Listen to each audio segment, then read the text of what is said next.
I am indeed, Mr. Chairman. Thank you very much. And thank you all for the good discussion today. I think that it's been so interesting to hear your perspectives. And in Tennessee, I will tell you that gun sales are really at record levels. It's so interesting to talk to gun store owners, and many times they're out of stock or they're out of ammo. And Americans are turning to their Second Amendment rights as a way to protect themselves and their families. Many people were so disconcerted with the violence that they saw last year on our streets, the rioting that took place during the summer, and they're fearful. And they want to make certain that they are prepared to protect their families' safety, and they worry the police won't respond fast enough if their communities are victims of an attack. So when talking about gun rights, I'm reminded of the wisdom of former Secretary of State Condoleezza Rice and how she recalled growing up in Birmingham during the Civil Rights Movement. She said back then, and I'm quoting from her book, "There was no way the Birmingham police were going to protect you. That is why when white night riders came through their neighborhood, her father and his friends would take their guns and they'd go to the head of the neighborhood and they would fire in the air if anybody came through." Ending the quote. It was a matter of necessary self-defense. I'm sure many communities facing senseless attacks can empathize with that story.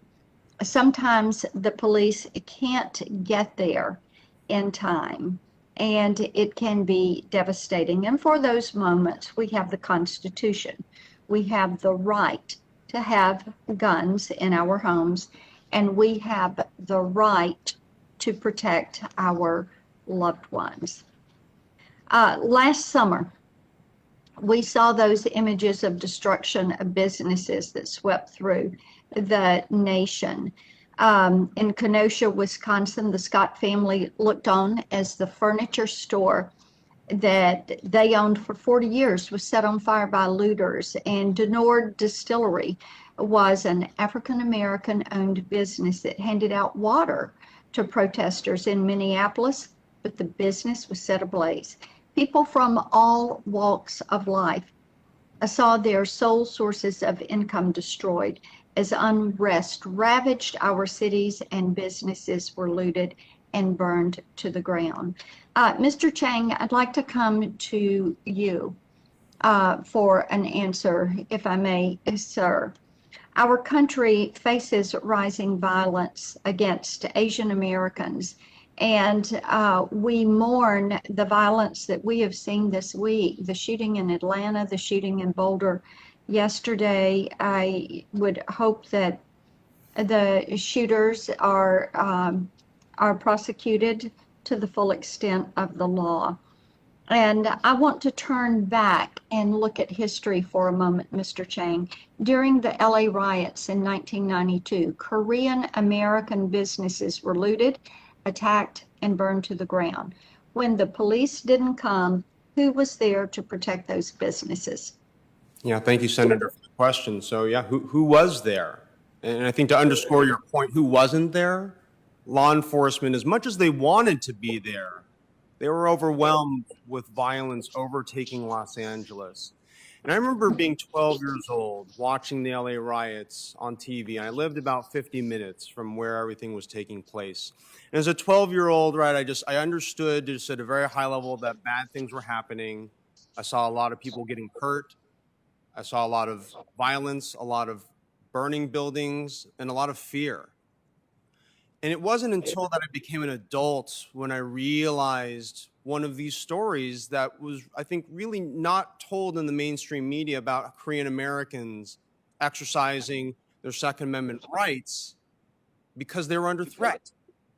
And this isn't a hypothetical threat when the government isn't available or willing to come to the defense of a marginalized community. And so it's this ultimate individual right that we have in the Second Amendment that is one of those final backstops, one of those final pieces of individual peace and mind, that I have control over my own personal safety and security. Thank you, Senator. Thank you. And Ms. Scott, I have a question. Ms. Solomon, a question for you that I will come to you in writing on. Dr. Hupp, likewise, one for you. Ms. Swearer, I do have a question for you on school safety and guns that will come to you in writing. And Mr. Chairman, I will send my time back. Thank you. Thank you very much, Senator. And I believe Senator Klobuchar is online. And then